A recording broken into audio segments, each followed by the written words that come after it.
Great to get a win against a really good football team. Knew it was going to be a challenge going against the Niners, and they got a great team, great defense, and they showed that tonight. Felt their rush, felt them playing fast. Proud of the way our team played. I felt it was complimentary football. Defense creating turnovers made a big difference in the game. I thought Jordan Addison's play before the half, was a game-winning type play. Many players stepped up. Brandon Powell, T.J. Hawkinson, our running backs. Tristan had to step in there when we had some guys go down. Did a great job. KJ's always so solid. To have no sacks says a lot about our offensive line and Kevin and just the plan they had in place. And, we got to be better in the red zone. When you kick field goals like that down there, it drives me crazy. And so got to be better in the low red. And, we got to come out of a game at some point with no turnovers and just be really clean with the football. So we're still working towards that. But, big to get a win. And I got to say it, Creed. I mean, I'm getting my ankles taped pregame because I try to get them taped as late as possible, and I'm sitting there on the table, and suddenly it comes on. And Garrett Bradbury's doing some body work next to me, and he goes, forget this, I got to go enjoy this with the boys. So he then gets up and goes in the locker room, and I get my ankles taped, and we go in there. It's really good morale, and then we go to pray in the corner of the locker room with any guys that want to pray, and we go prayer, over here, and so we had to turn the creed off, and Harrison Smith made a great point. He said, guys, this is the prayer. And I thought that's pretty good. So yeah, we'll keep playing. But they keep playing higher, and I'm going, Creed has a lot of hits. They got a good catalog. We don't have to only play higher, but they're taking us higher, so we'll take it. Can you talk about the mental makeup of this team, having a turnover on the first drive and being able to persevere through all that?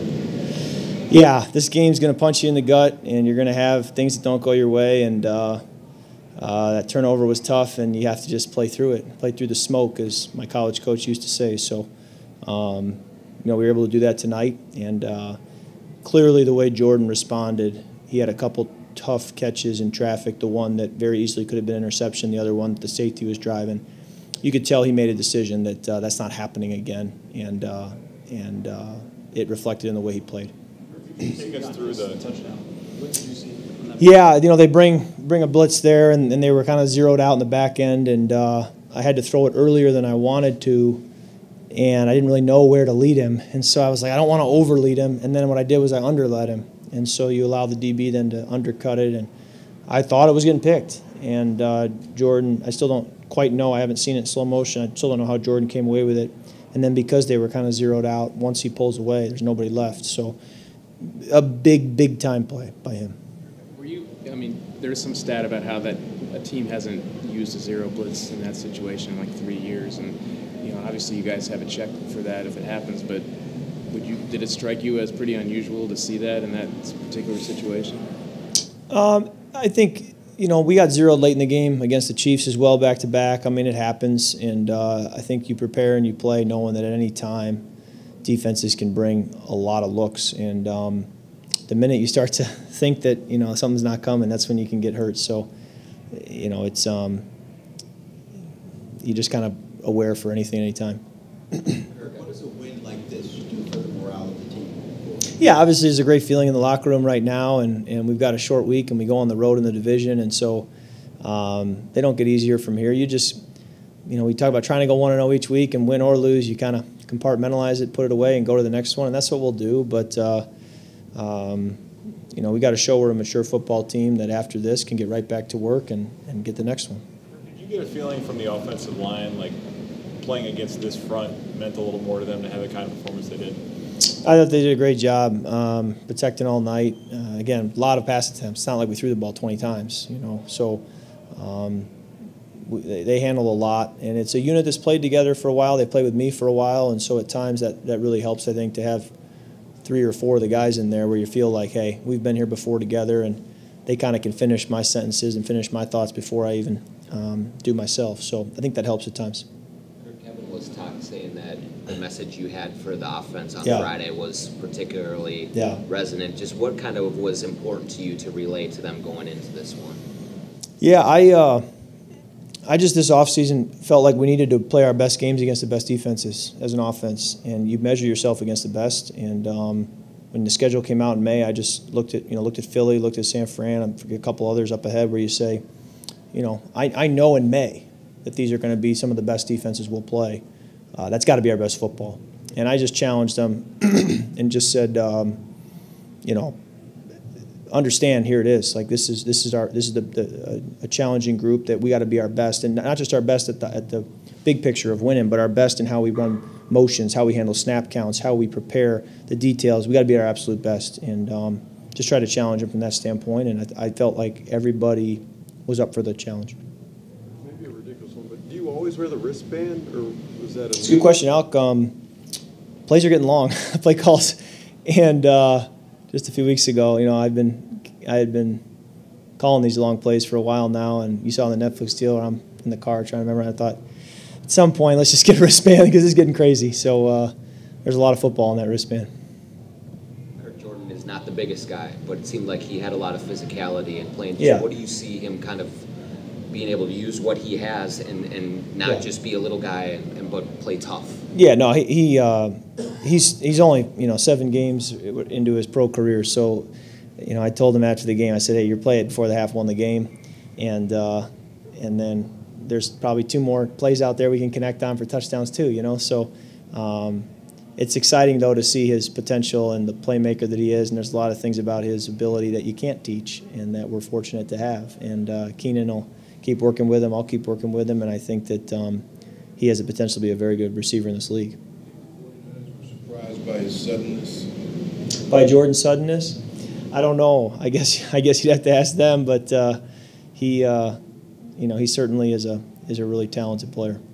What was it about Coach O'Connell's game plan that helped kind of keep the pressure off of you and not allow the 49ers to get a sack today?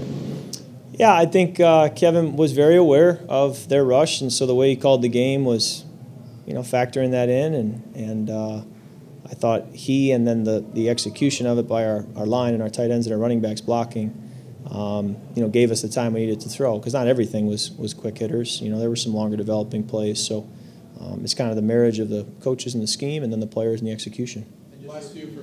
And just your point of view from Cam Akers and the burst he has when he gets the football. Yeah, he does a great job. He's a very patient runner. He does have good burst. He can kind of be slow to go and then hit it when it's there. And I know the line loves blocking for him. And have a lot of confidence in Alex and Cam and C.J. Ham. And Ty Chandler made a big play for us tonight. So, we've always said that the depth and the ability of a lot of different guys to rely on them, I think you're seeing it, that there's a lot of players contributing to the production of the offense.